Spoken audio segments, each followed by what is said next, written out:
história. A taxa de inflação no país já passa de 60% no acumulado de 12 meses. Já a taxa básica de juros está em 52%. Sobre isso, conversamos agora com o economista e consultor empresarial do Instituto Brasileiro de Governança Cooperativa. Eu queria muito agradecer a sua participação aqui no Headline News. E a pergunta, Carlos Cacheta, é a seguinte: isso não é de hoje. A gente vem com mais de 10 anos os argentinos enfrentando esse problema. Qual é o principal motivo da crise? É uma divergência política? É falta de alinhamento entre governo, equipe econômica? A Argentina vem passando por momentos difíceis há bastante tempo, né? E um dos fundamentos dessa dificuldade hoje é exatamente o desalinhamento entre o atual presidente Alberto Fernandes e a vice Cristina Kirchner. Então, eles não se alinham sobre como conduzir a economia da Argentina, que sofre bastante por causa disso. Nós estamos vendo hoje o mundo inteiro com um contexto muito desfavorável em função da guerra da Ucrânia e em função dos resquícios ainda da pandemia. Então, a Argentina sofre dos dois lados. Ela sofre, como todos os países, esse contexto internacional muito ruim e sofre internamente por um desalinhamento entre as lideranças que precisam corrigir os rumos, em especial atuando para que a Argentina gaste menos do que arrecada, porque o cerne do problema argentino, que acontece em todos os países, é esse descompasso entre o quanto entra de dinheiro e o quanto sai de dinheiro. Então, quando falta dinheiro, a Argentina emite moeda, a Argentina aumenta juros, inclusive para atrair capitais internacionais, e tudo isso provoca inflação, provoca perda do poder aquisitivo da Argentina.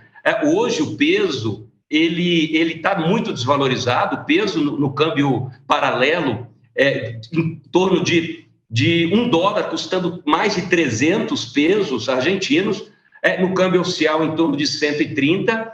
Então, há um descompasso muito grande e uma dificuldade muito grande, tanto interna, que é potencializada pelas questões externas também. Agora, nós tivemos o novo ministro da Economia da Argentina, o Sérgio Massa. Ele anunciou na quarta-feira, dia 3, uma série de medidas destinadas a reduzir o déficit fiscal.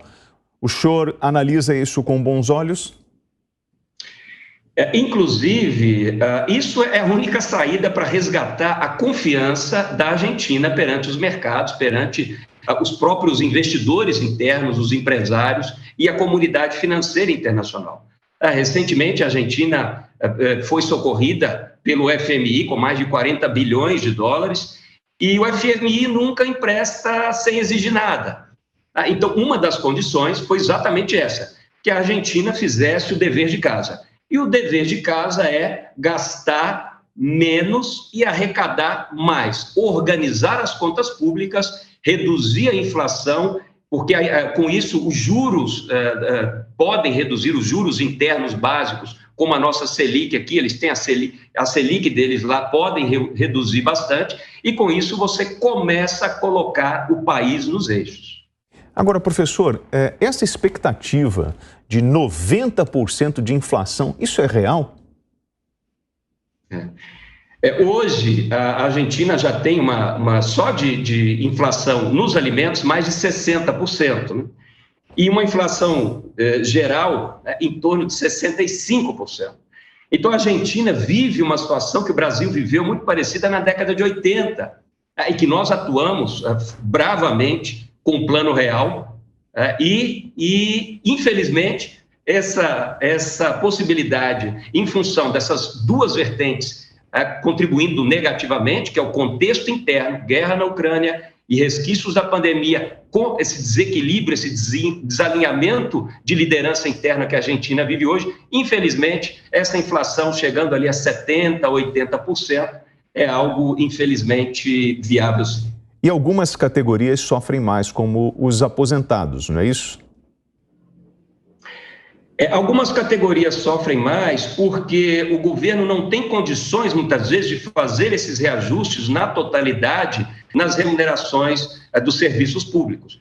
Então, existem alguns preços administrados e que são impactados pelas decisões governamentais, né? E aí esse desalinhamento, novamente, entre a vice-presidente Cristina Kirchner e Alberto Fernandes, o presidente, ele traz mais um complicador, porque não se sabe o quanto vai ser considerado para fazer o reajuste do funcionalismo público, em especial dos aposentados. Bom, isso de alguma forma pode afetar o Brasil nas relações comerciais? Infelizmente, isso nos afeta também, porque nós temos uma relação comercial muito forte com a Argentina, em especial nas nossas exportações de automóveis, máquinas, o setor metal mecânico. Então, nós fazemos hoje parte de um bloco econômico próspero, com os nossos parceiros econômicos aqui da América Latina, onde o Chile, a Argentina são aspectos importantes. E a economia ela é integrada, de modo que toda vez que um vizinho nosso entra em dificuldades, nós somos também impactados fortemente, inclusive no turismo.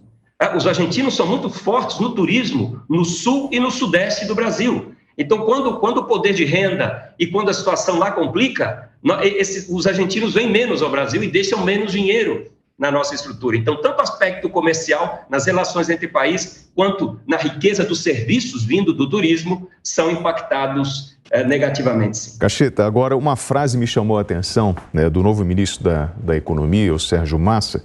Ele fala: não sou mágico nem salvador. E aí?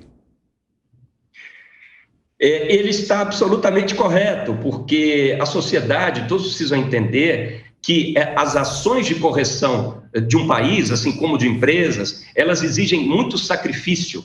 Apertar os cintos, como nós dizemos, controlar as contas. Você tem impactos políticos, são medidas que não são populares.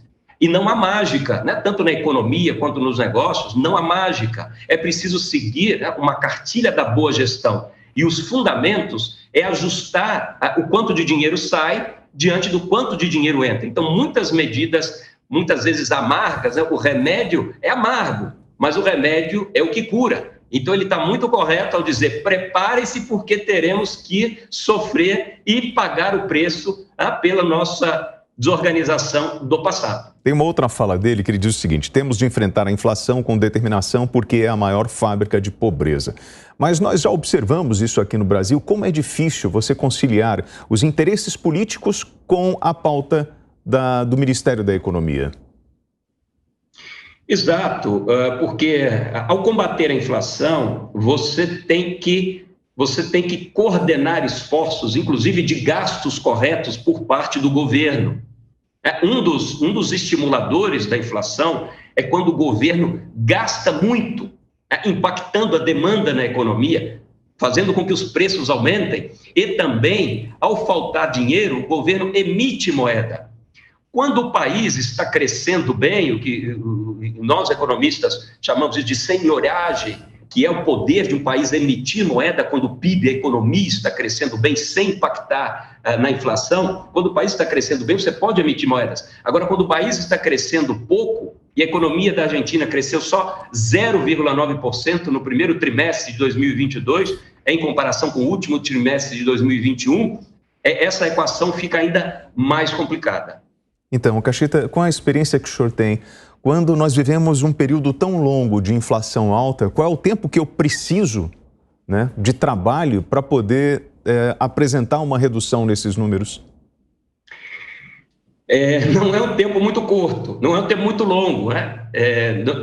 O tempo que a gente precisa é em torno contando com a experiência em todos os países que fizeram esse movimento, como os países europeus, os norte-americanos, e a partir do nosso movimento do Plano Real, 1994, nós estamos falando aí de um prazo mínimo, para a gente começar a mudar as estruturas de entre 5 e 10 anos. Né? Então, assim, não é um tempo muito longo, de 20, 30 anos, mas também não é um tempo curto, de 1 ano, 2 anos. Nós consideramos isso médio prazo.